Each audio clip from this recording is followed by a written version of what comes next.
आरंभ है प्रचंड बोल मस्तकों के झुंड, आज जंग की घड़ी की तुम मार दो, आने वाले सामने आओ।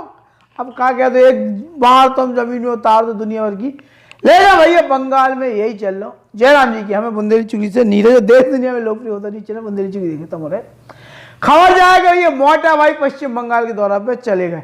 हमें पहले नहीं गई थी कि जेपी नड्डा गए थे तो गड्ढा करवे उन पे वो हमला, तो हमें गई थी अगर मोटा भाई होते तो हमें धर देते छोड़ के। तो भैया अब जिस स्थिति जाएगा, पहले आदमी जब मुख्यमंत्री ममता बनर्जी पश्चिम बंगाल में बनी तो आदमी गाना गा तो तू करुणामयी और ममतामयी है, तू करुणामयी और ममतामयी है, सही है सही है सही है सही। लेकिन जब से पश्चिम बंगाल में ममता बनर्जी को आतंक भाव, तब से उन्हें कहा कि तू निर्ममतामयी है, निर्ममतामयी है। सही है सही है, ऐसी स्थिति हो गई। और ममता बनर्जी अब निर्ममता बनर्जी कहां लगी। और मोटा भाई हमने कही थी कि अगर अमित शाह पहुंच गए तो दूध छठी को दूध याद आ जाए, तो हो ही जाएगा भैया। उनने रविंद्रनाथ टैगोर से शुरू करो। आजकल कहा है कच्चे देख रहे हैं ना कि नरेंद्र मोदी दाढ़ी बढ़ा है, बाल बड़े, उनमें आदमी पश्चिम बंगाल चुनाव के पहले के रविंद्रनाथ टैगोर देखने लगे। अब जाने भगवान चाहे जो हो, लेकिन रविंद्रनाथ टैगोर बन रहे उसके पहले रविंद्रनाथ टैगोर के तहत जाके देश के गृह मंत्री अमित शाह ने मत्था टेको और मोटा भाई ने फिर होते से अपना रोड शो शुरू करो। तो पहले तो देख ले रहे कि कैसे पहुंचे भगवान होते पे, जो भगवान ही होते कि रविंद्रनाथ टैगोर बंगाल की धरती हो वंदे मातरम लिखे वाले, देखो तनक इनको दौरा। देश के गृह मंत्री अमित शाह पश्चिम बंगाल के दौरा पे है। कलकत्ता जो पश्चिम बंगाल की राजधानी होते पे उनने सबसे पहले जाके रविंद्र भवन है, रविंद्र भवन शांति निकेतन में गुरुदेव रविंद्रनाथ टैगोर के पुष्पांजलि अर्पित करी।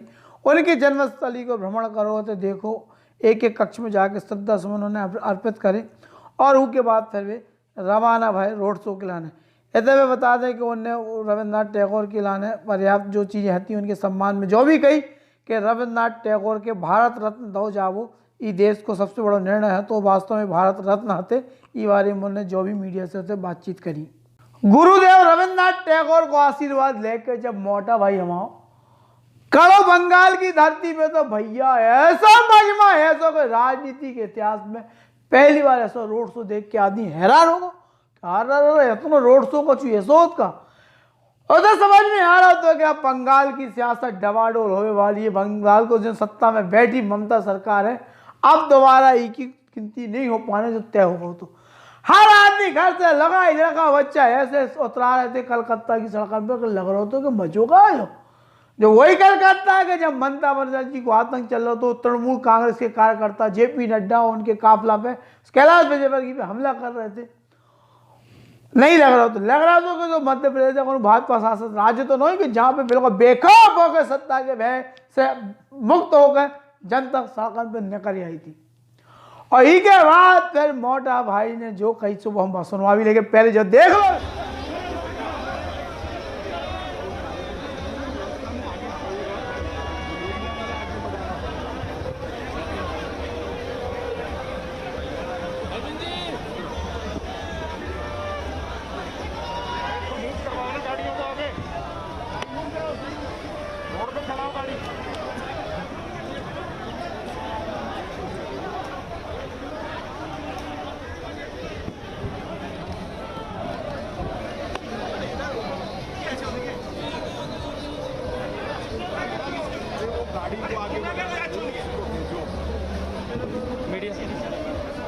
विक्रम सर को बुला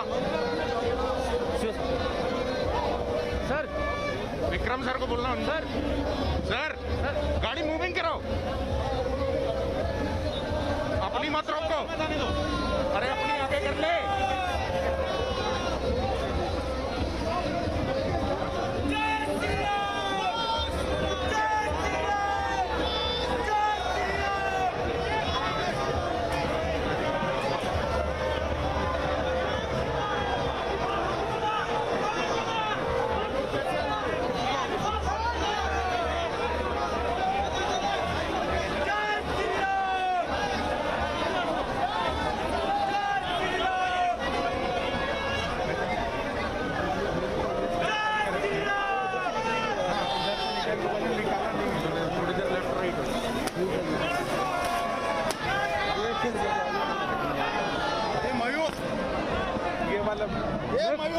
मयूख जी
अब भैया जो जब इतना अच्छो बड़ो काफिला लेके निकल गए जी हमें अमित शाह, तो उसके बाद तो उनकी भैया अरे आत्मविश्वास से भरपूर थे, मीडिया से मुखातिब होकर उन्होंने बहुत लंबी बातचीत करी, लेकिन कायदे की बात जो करी उन्हें ललकारो के जेपी नड्डा पे हमला करो, समझ लियो हम ऐसे वैसे नोई को जवाब मिल जाए, अच्छो तरीके से ललकार सुन लो अमित शाह की। तृणमूल कांग्रेस की सरकार की है, तृणमूल कांग्रेस के कार्यकर्ताओं की है। सत्ता का अहंकार जब सर पर चढ़ जाता है तब इस प्रकार की घटनाएं आकार लेती हैं। मैं आज इस प्रेस वार्ता के माध्यम से तृणमूल कांग्रेस के सभी नेताओं को बताना चाहता हूं कि आप एक गलत फहमी में मत रहिए कि इस प्रकार के हमले से भारतीय जनता पार्टी की गति रुकेगी, भारतीय जनता पार्टी का कार्यकर्ता रुकेगा और भारतीय जनता पार्टी अपने कदम पीछे ले लेगी। जितना इस प्रकार की हिंसा का वातावरण बनाएंगे, भारतीय जनता पार्टी और मजबूती के साथ बंगाल के अंदर अपने आप को मजबूत करने के लिए परिश्रम करेगी। हिंसा का जवाब हिंसा नहीं हो सकता, मगर भारतीय जनता पार्टी के कार्यकर्ताओं ने तय किया है हिंसा का जवाब हम लोकतांत्रिक तरीकों से देंगे और आने वाले चुनाव में इस सरकार को परास्त कर हम दिखाएंगे। अमित शाह जो विजय रथ लेके घूम रहे पश्चिम बंगाल में और चुनाव आने वाले होते और चुनाव में अगर अप्रैल के चुनाव में अगर कमल जो स्थिति हुई थी ना मध्य प्रदेश में, सरकार बन गई भाजपा की, ऐसी अगर होते बंगाल में हो गई तो जो मानने आए कि बंगाल ना रहे पे बंगाल में बहुत सारे परिवर्तन हुई है। और जो उत्तर भारत की विजय यात्रा जो चल रही ना, जो मानो के इनमें कुछ गंभीर सवाल खड़े हुए हैं। और अगर देश की सियासत के देश को भलो करने तो बंगाल जैसे राज्य में सुधार को इतिहास लिखने आए तब जाके देश की स्थिति ठीक हुई है। फिलहाल मेरा भैया बने रही मोटा भाई और काका गोल खिला रहे आने वाले समय में। जयराम जी की मधुबन ग्रुप ऑफ प्रोजेक्ट लेके आए हैं भोपाल शहर के सबसे prime location Kolar road D-Mart के पास मधुबन हाइट्स एक ऐसी भव्य आधुनिक township. Madhuban Heights Kolar road पे है एक ऐसी टाउनशिप जहां से हबीबगंज स्टेशन 15 किलोमीटर की दूरी पे, मानसरोवर डेंटल कॉलेज चल के भी जा सको और डीपीएस स्कूल 5 मिनट की दूरी पे। इतने पे आप खा मिले विश्व स्तरीय सुविधा से सुसज्जित क्लब हाउस की सुविधा, संगे संगे अन्य भव्य सुविधा जैसे swimming pool, community hall, garden, AC gym, Bachchan के खेलवे के लाने किड्स जोन और भव्य प्रवेश गेट जहां पे आपकी सुरक्षा के लाने दी गई है 24 घंटा सीसीटीवी कैमरा से निगरानी। मधुबन हाइट्स पे आपका मिले किफायती दामन पे कॉर्नर फ्लैट, हर सुविधा, खूबसूरत बिल्डिंग की डिजाइन आपका बना दे है इको दीवानो। तो आप सभी जनन को स्वागत है मधुबन हाइट्स पे, जहां पे प्राकृतिक वातावरण सभी शासकीय अनुमति प्राप्त प्रोजेक्ट, आसान किस्तन पे भुगतान की सुविधा, बैंकन द्वारा विवरण सुविधा उपलब्ध है। तो सभी जने मनाओ एक त्योहार अपने आसियानी पे, हर सुविधा से सुसज्जित मधुबन हाइट्स ई प्रोजेक्ट में आप खां बुकिंग करवे पे मिले modulator kitchen, ceiling, wallpaper, lights, wooden paling, दरवाजा और खिड़की, सेंट्रल लॉक वाली खिड़की दरवाजा, संगे संगे की कीमत लगभग 4,50,000 के लगभग है। मधुबन हाइट्स जो शहर के शोर शराबा से है बिल्कुल दूर।